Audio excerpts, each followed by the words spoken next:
Hello everyone, Minute Plus Meditation here. It is Wednesday, January the 14th. From the first reading, we continue with 1 Samuel. Then the Lord called Samuel. Samuel, Samuel. And he said, Here I am, and ran to Eli and said, Here I am, for you called me. Now it takes 3 times for Eli to finally understand that the Lord is calling Samuel. The Lord is calling the boy. He's calling Samuel, the boy.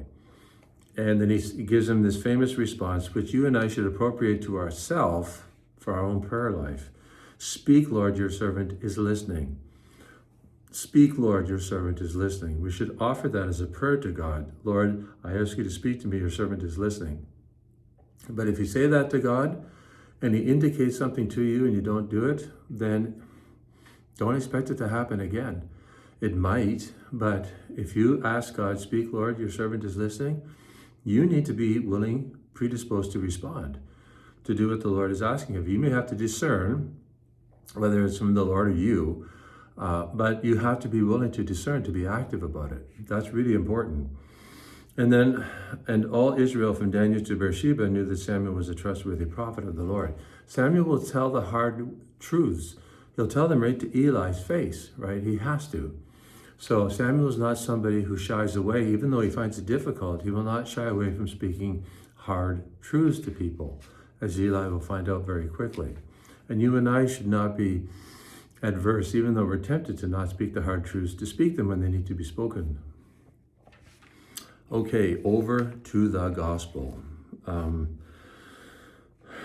We have... As soon as Jesus and his disciples left the synagogue, they entered the house of Simon and Andrew with James and John. Now Simon's mother-in-law was in bed with fever. They told him at once about her. Jesus came and took her by the hand and lifted her up. Then fever left her and she began to serve them. So you see, Peter's mother-in-law gives us a perfect model of how we respond to the graces Jesus gives to us. That is, she serves. She gets up and serves. She doesn't sort of revel, in the graces. She doesn't keep them to herself. She gets up immediately, doesn't think about herself, and serves those around her. And that's how you and I should respond to all the graces God gives to us. Is He means for us to serve, to think of others.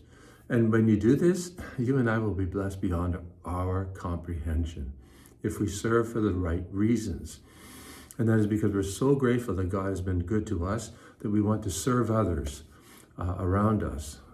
Think about this. God bless you.